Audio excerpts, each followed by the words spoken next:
Bonsoir à tous, merci de votre fidélité une fois encore. Bienvenue au grand rendez-vous de tous les soirs sur Niro Télé. Ce soir, nous allons parler sport. L'invité sport sur le plateau, Hervé Pisa, il est consultant sportif. Nous parlerons bien sûr de cette visite de Gianni Infantino. La FIFA s'engage pour le développement du football togolais. Hervé Pisa, bonsoir. Bonsoir Mathieu. Finalement, c'est une bonne nouvelle pour le football togolais quand on voit Gianni Infantino qui était à Lomé, qui a rencontré le chef de l'État. Bon, une bonne nouvelle peut-être pour le Togo, mais est-ce que ce n'est pas quand même la visite d'un président de la FIFA ne doit pas quand même être comme si c'était une guerre qu'on a gagnée dans une vallée, ce qui est normal parce que quand on est président de la FIFA, il a été élu par les fédérations, donc il doit avoir un programme de toutes les façons par rapport aux activités que mène chaque fédération. Donc je pense que c'est quand même normal qu'un président de la FIFA puisse rendre visite à une fédération pour voir est-ce que les consignes données par rapport à la FIFA en ce qui concerne le développement autres activités, parce que vous savez, il y a les job attributions de la fédération que la FIFA suit de près. Est-ce que effectivement le Togo est un bon élève ou pas? Est-ce que le Togo est un bon élève ou pas? Avec cette visite-là, qu'est-ce qu'on peut attendre concrètement? Bon, il faut dire que la visite d'un président de la FIFA n'est pas forcément d'attendre quelque chose, puisque avant que la fédération, je m'explique, la FIFA étant l'instance fêtière, a un programme pour les fédérations, comme je viens de le dire. Oui. Maintenant, la fédération, avant de se faire élire, doit aussi respecter les cahiers de charges de la FIFA. Bon, maintenant, qu'est-ce qu'on doit attendre? Plutôt, moi, je poserais la question contraire. Le président de la FIFA voudrait savoir, est-ce que la fédération est en train d'appliquer dans les règles de l'art, les cahiers de charges de la FIFA, en ce qui concerne principalement les financements, en ce qui concerne les projets de développement. Est-ce que vous voyez? Donc, à côté de ça, il y a le côté politique. Il y a le côté politique parce que, vous savez, toute fédération agit par délégation de pouvoir. Et les équipes nationales sont du ressort, vous le savez, du pays. Et donc, c'est au niveau des clubs, l'administration des clubs, que c'est ce côté-là que la FIFA gère. Donc, à côté de ça, la FIFA doit travailler d'un commun accord avec également le gouvernement. Quand bien même on dit que le gouvernement ne doit pas s'immiscer dans les affaires de football, il y a un côté dans lequel la FIFA doit quand même prendre langue avec le gouvernement parce que bon, quand tu travailles dans un État, l'État là a quand même le droit aussi de savoir si ceux avec qui vous discutez, est-ce que les choses sont vont bon train. Donc, pour moi, ce que nous devons attendre, la visite, c'est plutôt de savoir qu'est-ce qui a découlé après la rencontre avec les acteurs du football ou après avec le comité exécutif, puisqu'il y a eu 3 rencontres. Et la première rencontre, c'est avec le président de la République. Après le président de la République, ils ont discuté avec forcément le comité exécutif. Et après, ça s'est ouvert aux acteurs du football togolais au cours d'un dîner. Bon, quand bien même on n'a pas permis à la presse de pouvoir tirer la langue un peu au président de la FIFA pour en savoir, voilà les 3. Donc, forcément, il faudrait que nous discutions d'abord. Qu'a-t-il dit au président de la République? Justement, qu'a-t-il dit, monsieur? Vous étiez forcément, vous êtes l'un des acteurs clés du football togolais aujourd'hui. Oui, qu'est-ce qu'il peut dire au président de la République? Comme je vous ai dit, au sortir de l'audience, c'est qu'ils ont parlé de développement. Et ce qu'il faut retenir, et moi qui me fait sourire, c'est qu'on dit qu'on va réhabiliter deux stades au niveau du Togo. Ce n'est pas ça qu'on appelle le développement du football. Parce que quand vous prenez la fédération, il y a des départements.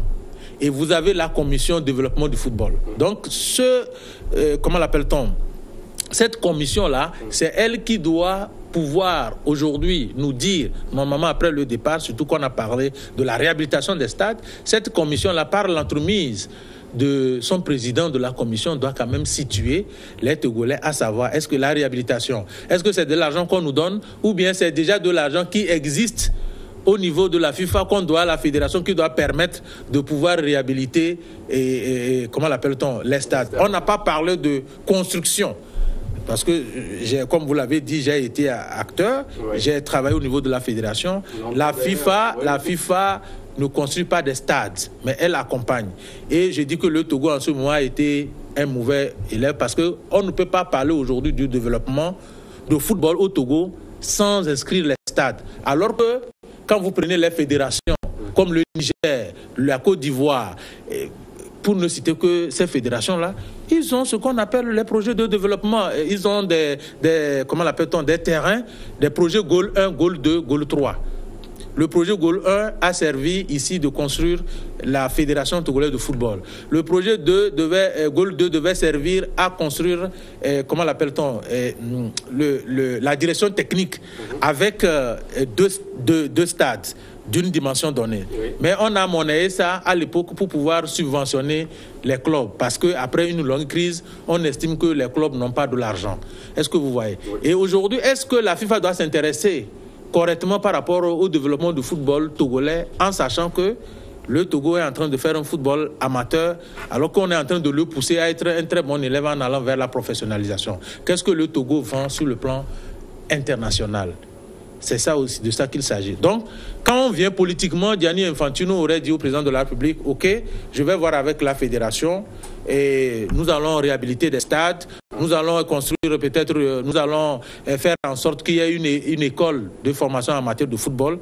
Nous allons voir quelle sera, comment l'appelle-t-on, la collaboration fédération plus les universités aussi qui font ce championnat universitaire.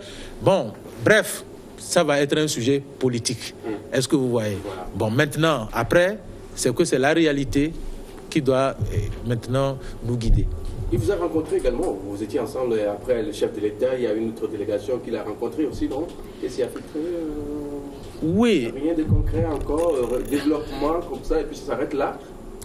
Non, et Mathieu, vous savez, il faut dire les choses telles quelles. Oui. Je ne suis pas sûr que Gianni Infantino, dans sa tournée, avait prévu être au Togo. Parce que, vous savez ce qui se passe? Quand le président de la fédération veut se rendre dans un pays, il déroule un programme. Il envoie son programme. Je vais venir, je vais rencontrer les acteurs de telle heure à telle heure. Je vais rencontrer le bureau de telle heure à telle heure. Avec le bureau, de quel sujet ils parleront? Avec les acteurs du football, de quel sujet ils parleront? Avec la presse. Pour la presse, on peut parler généralement football, parce que la presse, elle pose les questions d'à côté. Est-ce que vous voyez? Donc, on doit avoir un programme clair. Il doit rencontrer le président de la République. De quoi ils vont discuter? La fédération doit recevoir un programme du secrétariat de la FIFA. Et c'est en fonction de ça que la fédération invite les acteurs. Et tout est canalisé. Et vous devez savoir, c'est comme une réunion préparatoire. Vous devez quand même connaître l'heure du jour, 24 heures au moins avant d'aller à la réunion. Donc c'est comme ça se passe. La FIFA, elle est très professionnelle. Donc pour moi, Gianni Infantino, il faut le dire, allez-y chercher. Moi, j'ai fouillé. Il n'avait pas prévu venir au Togo. Mais, compte tenu des relations, la fédération a tout fait pour qu'il puisse faire un crochet. Et ils ont négocié. Vous avez vu que Gianni Infantino a été reçu difficilement par le président de la République. Ah bon? Oui, parce qu'ils ont duré, ils sont restés à l'aéroport pendant un bon bout de temps. Est-ce que vous voyez? Donc, c'est ce que j'ai dit. Quand on a un programme, c'est qu'on ne doit pas faire les choses à l'à peu près. Parce que de la présidence, on est parti pour un dîner et dans le dîner, on refuse la presse de parler. On rencontre les acteurs et il faut que les questions qui doivent être posées soient orientées. Voilà. Et à la fin, on dit, bon, de toutes les façons, globalement, ça a été... Et on quitte là-bas, on va directement à l'aéroport. Et vous allez voir que quand Gianni Infantino s'est rendu au Bénin, mais écoutez, le travail a été fait normalement, tel que je vous ai décrit. Il y avait un programme, les Béninois savaient que Infantino devait venir et voilà son agenda. Mais au Togo, comme il devait aller directement au Bénin, que le Togo est à côté, est-ce qu'on va snobber le Togo comme ça? Donc, de relation à relation, Gianni Infantino a fini quand même par insérer le Togo dans son programme, ce qui a fait que les Togolais n'ont pas pu savoir réellement ce pourquoi Infantino est arrivé. On l'a arraché des mots. Moi, je suis content qu'on puisse réhabiliter. Même si c'est 2 stades qu'on réhabilitait, c'est déjà grand-chose. Maintenant, il faut que la fédération après fasse une conférence de presse pour nous dire concrètement c'est quoi les sujets qui ont été débattus et qu'est-ce qu'ils qu'est-ce que les Togolais doivent attendre. On a mis aussi entendre qu'il devait être accompagné par le président de la CAF, qui devait être normalement aussi là, non? Oui, le président, voilà ce que j'ai dit, c'est une tournée. Donc ça veut dire que vous êtes en train de donner de l'eau à mon moulin. Donc, dans leur programme, forcément que le Togo n'était pas inséré. Sauf qu'on nous dise le contraire. Parce que on ne se lève pas sur un coup de tête. Le président de la FIFA ne peut pas venir. On dit, bon, voilà. Il y a certaines réalités, peut-être, bon, nous sommes des acteurs du football. Il y a certaines choses qu'on ne peut pas dire, il faut les corriger. Mais Ahmad, moi, je l'ai suivi hier sur France 24.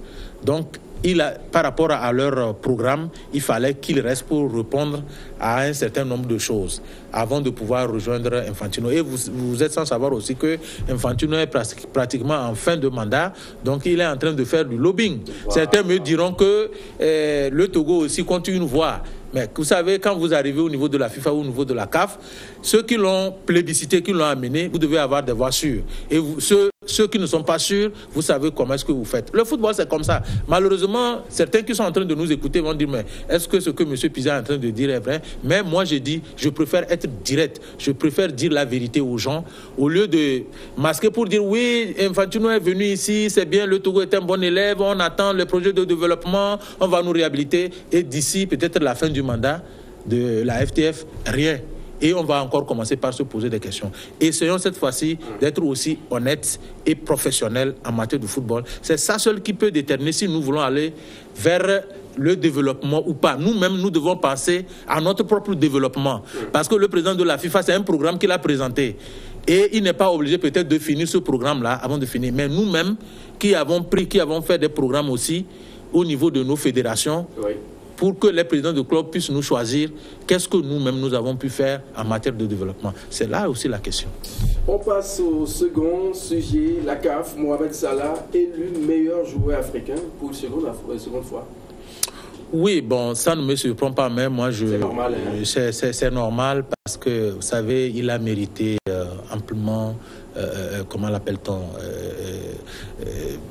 cette deuxième fois-là, je pense qu'il a mérité. N'eût été ce qui a un peu effacé l'image de Mohamed Salah, je dirais, c'est la Coupe du Monde. Oui. Avec sa blessure, pour moi, il n'était pas obligé d'être dans l'effectif.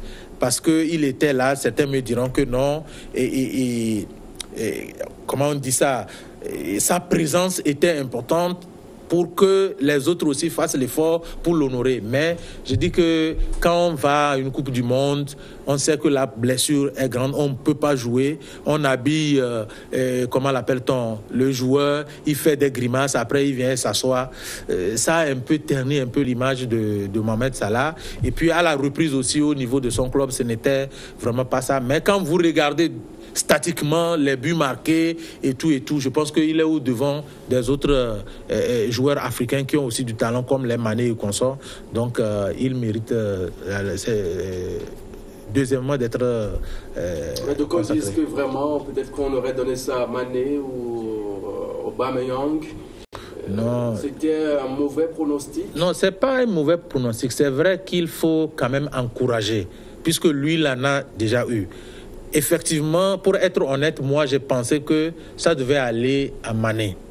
Mais quand vous prenez les statistiques des deux joueurs, c'est comme on dit, quand vous allez dans une équipe, vous regardez les fiches techniques des joueurs, des attaquants, ça doit quand même vous amener à choisir un.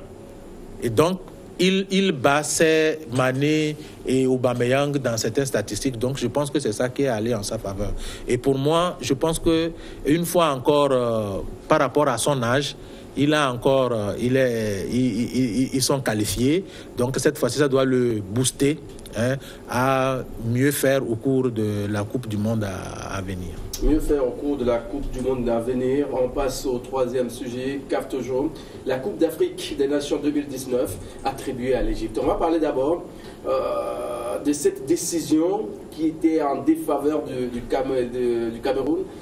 Est-ce que ce n'est pas un mauvais pas pour le football africain quand on parle de tel nombre d'équipes à tel nombre et puis après on dit que le pays n'était pas prêt pour accueillir et finalement on attribue ça à un autre pays? Oui, Mathieu, je pense que j'avais déjà fait ce débat-là ici pour dire que c'est une plaisanterie parce que à disons même 3 semaines Mais Ahmad était là-bas avec les Vincent Omari, ils étaient au Cameroun, ils ont été reçus par Paul Biya. Ils étaient à Hilton, l'hôtel Hilton, ils ont mangé, ils ont bu. Et c'est Ahmad même qui a fait la déclaration pour dire aux gens que c'est les Camerounais eux-mêmes qui disent que non, que le Cameroun ne peut pas abriter cette compétition-là. Mais aujourd'hui, quand lui est descendu à l'aéroport, il a vu qu'il y avait des routes bitumées, il a vu que le travail sera prêt et que non, il donnait des conseils. Que les gens cessent de discréditer leur propre pays et tout et tout. Et puis, 3 semaines après, revirement pour dire que non, sur le plan sécuritaire. Quand on me dit, effectivement, quand on confiait cette compétition au Cameroun, mais l'histoire de Boko Haram, la sécurité des joueurs et des populations, de toutes les délégations qui doivent se déplacer, c'est ça, ça dit que le premier élément en matière d'organisation d'une compétition, la sécurité autour des hôtels, autour du stade, sur le stade et tout ça là, c'est important. Et pendant qu'on sait que le Cameroun, il y a vraiment l'histoire de Boko Haram, il y a une insécurité. Tous les jours, ce pays-là vit les problèmes de Boko Haram. Donc, c'était pas... Moi, je me dis que peut-être après le mandat de Ahmad, certaines vérités vont sortir. Sinon, c'est pas du tout bien. Vous voyez, c'est ça, on dit. Les Blancs ne font pas ça. La FIFA, quand elle choisit. Même ce qui a emporté c'est Blatter. Ça l'a emporté, mais toutes les décisions qui ont été prises, on est resté là. Je ne sais pas si je me fais comprendre, Mathieu. Donc, aujourd'hui, même par rapport au choix comment l'appelle-t-on, de l'Égypte. Moi, je dis que c'est de l'hypocrisie que la CAF est encore en train de faire. Parce que vous savez que les favoris, ceux qui ont... Est-ce que l'Égypte avait postulé? L'Égypte avait postulé. Ceux qui avaient immédiatement postulé, c'était l'Afrique du Sud et le Maroc. Et ces deux pays-là, quoi qu'on dise, même les yeux fermés, on sait qu'ils ont tout ce qu'il faut, hôtelière et manger, pour pouvoir abriter cette compétition-là. Bon, vous savez, il y a aussi que l'Égypte était en train de poursuivre la CAF par rapport à la signature des droits de télé et tout ça. Bon, je me dis que si c'est une récompense, bon, qu'à cela ne tienne. Mais il faut quand même agir d'une manière à ce que les autres, comment l'appelle-t-on, pays aussi se sentent concernés, surtout quand on est volontaire et quand on a les moyens et que, bon, politiquement, on dévie. Parce que pour moi aussi, l'Égypte aujourd'hui a des problèmes d'insécurité. Alors que, bon, au niveau de l'Afrique du Sud, ce n'est pas une première, parce que l'Afrique du Sud a abrité aussi la Coupe du Monde en 2010, les CAN plusieurs fois. Et le Maroc a aussi l'arsenal pour pouvoir abriter ça. Pourquoi ne pas encourager les autres pays? Parce que surtout que la CAF de Hayatou était en problème avec le Maroc. Je pense que cette fois-ci, c'était quand même mériter l'occasion de pouvoir faire participer le Maroc. Je ne dis pas que l'Égypte n'a pas d'infrastructures pour abriter, mais sur le plan sécuritaire aussi, chaque fois nous entendons les histoires de terrorisme et consorts. Qui a finalement joué en faveur de l'Égypte? C'est ce que j'ai dit. Les raisons... On ne comprend pas. Les raisons... Tout cela, ça porte un peu à confusion. On se demande, mais qu'est-ce qui n'a pas vraiment marché à ce niveau? Il y a le Maroc, il y a l'Afrique du Sud, finalement, c'est attribué à... C'est attribué à l'Égypte, c'est ce qu'on dit. Bon, franchement, le comité exécutif de la CAF va nous servir, enfin, logiquement, des arguments pourquoi ils ont choisi l'Égypte. Mais moi, je dis qu'il y a des raisons cachées, que peut-être demain, ces raisons-là seront dévoilées. Mais franchement, pour que notre football au niveau africain puisse décoller, les institutions, que ce soit la CAF, les fédérations et les clubs, il faut vraiment que nous pensions. Aujourd'hui, sur le marché, le mercato, est-ce que vous avez entendu une fédération, par exemple la nôtre, le Togo, que vous avez vendu un joueur 10 000 euros, je ne sais pas moi. Il faut encourager, il faut que le développement doit commencer par nous-mêmes. Il faut que la fédération fasse un effort d'amener les clubs vers la professionnalisation. C'est ce que moi je prône tous les jours. Est-ce qu'aujourd'hui l'Égypte a des infrastructures adéquates pour vraiment accueillir ces grands événements du football africain? Ben si, l'Égypte en a. Ils ont des infrastructures. Ça, sur ce point-là, qualité et tout, machin, ils en ont. Mais sur le plan sécurité, moi, je ne suis pas totalement d'accord. Et puis, La raison pour laquelle on a attribué ça à l'Égypte, peut-être la CAF nous dira, mais je dis qu'il y a des raisons. Peut-être nous allons nous abstenir de dire un certain nombre de choses. C'est de notre droit en tant qu'administrateur et en tant qu'homme de presse de chercher, de fouiner pour savoir réellement, au fait, c'est quoi les raisons cachées de l'attribution de cette CAN-là à l'Égypte, pendant qu'il y avait des potentiels. Ils avaient des potentiels. Et puis bon, les gens disaient même le Maroc, cette fois-ci, allait organiser. Et ben voilà, patatras. Comme à 3 semaines, on nous dit que le Cameroun ne peut pas. Et maintenant, on dribble tout le monde, on donne à l'Égypte.